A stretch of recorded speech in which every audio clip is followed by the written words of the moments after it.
Pope Leo XIV emerged from the historic Villa Barberini at Castel Gandolfo with a solemn but determined expression. His presence alone carried the weight of centuries of papal tradition, but his words were aimed squarely at the turbulence of the present. Speaking before a group of reporters and pilgrims who had gathered in the quiet hill town, the pontiff called for an immediate end to the violence and hatred that continue to scar the Middle East.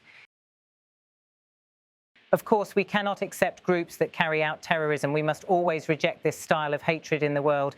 At the same time, the existence of, I don't know if it is increasing or not, these have been 2 very painful years. It's true, 2 years ago, with this terrorist act, more than, 1,200 people died.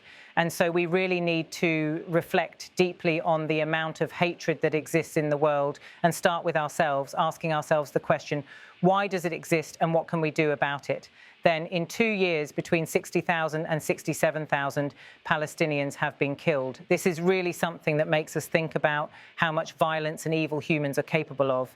He opened his remarks by recalling the Hamas attacks on Israel that shocked the world 2 years ago, a wave of violence that killed more than 1,200 people and sparked the devastating war in Gaza. In a calm but firm voice, he said these had been 2 very painful years, years in which the world witnessed again how quickly hatred can ignite and how immense the human cost becomes when it does. The Pope told the journalists that at moments like this, it is not enough to tally the dead or to count the wounded. He urged people everywhere, political leaders and ordinary citizens alike, to pause and ask themselves why such hatred persists and what each of us can do to confront it. He spoke of the need to search our own hearts, insisting that peace must begin as a personal commitment before it can become a political reality. The pontiff's remarks came as the death toll in Gaza has climbed to what he described as staggering levels. He referred to estimates that between 60,000 and 67,000 Palestinians have been killed over the course of the conflict. His voice slowed as he mentioned these numbers, underscoring the human tragedy behind them. It was not a statistic, he seemed to suggest, but a measure of the suffering that should compel the world to act. Pope Leo XIV also condemned terrorism without reservation. He said that no grievance can justify acts that deliberately target civilians and that the world must always reject such hatred. But in the same breath, he expressed his deep concern over the persistence and, in some places, the rise of antisemitism. He called this trend truly worrying and stressed that condemning hatred must apply universally against Jews, against Muslims, against Christians, and against any group singled out for persecution. The Pope's comments also carried an unmistakable message of support for his Secretary of State, Cardinal Parolin. Just a day earlier, Parolin had described the situation in Gaza as a massacre, a remark that triggered a strong protest from the Israeli embassy to the Holy See. Rather than distancing himself from that statement, Pope Leo XIV echoed its spirit. He said the world must not look away from the scale of suffering in Gaza and that speaking the truth about it was a moral duty.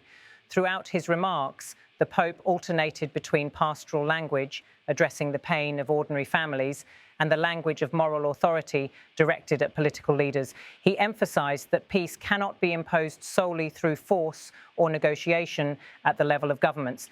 It must also be cultivated in societies torn apart by mistrust, fear, and cycles of retaliation. This, he suggested, is why the Church must continue to speak out even when its words provoke controversy. The setting itself added a layer of symbolism. Castel Gandolfo has often been a place of rest for popes, a retreat from the pressures of the Vatican. By speaking there rather than from the Apostolic Palace in Rome, Pope Leo XIV signalled that his appeal was not merely a diplomatic intervention, but a deeply personal plea for reconciliation. Reporters noted that as he greeted people after his speech, he lingered with families and children, offering blessings and words of comfort.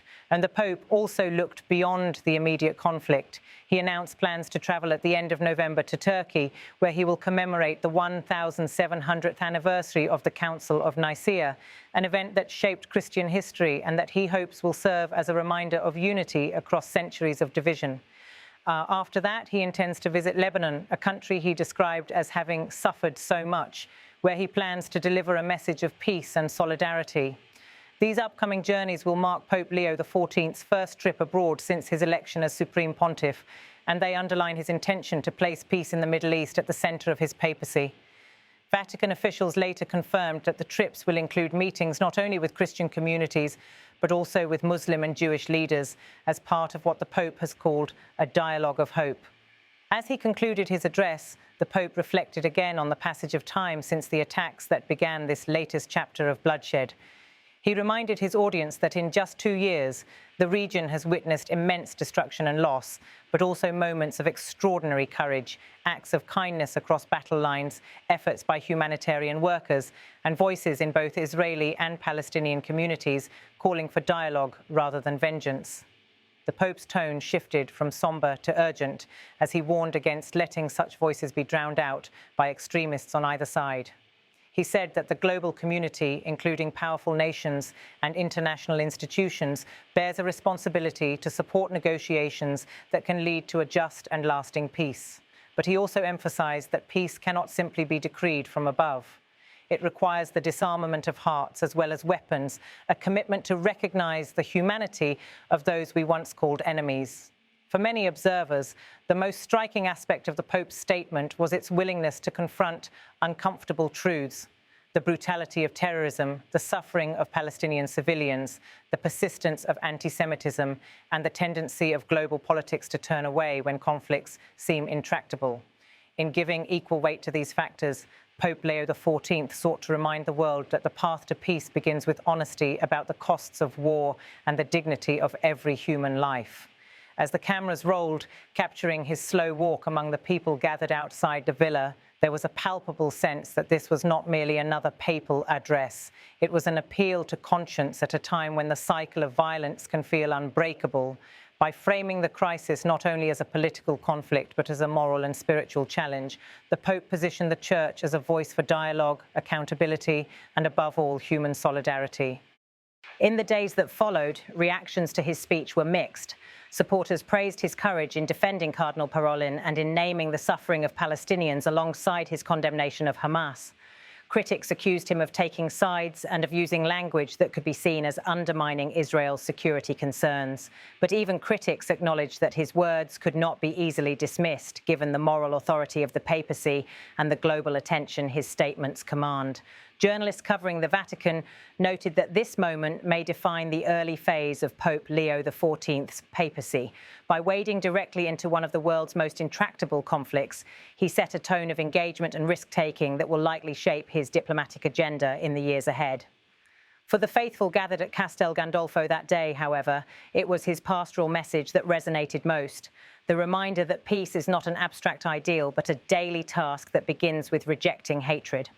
The Pope's forthcoming trips to Turkey and Lebanon are widely anticipated as opportunities to translate words into gestures, visiting places scarred by war and division, meeting leaders and communities, and reinforcing the idea that the path forward lies in dialogue.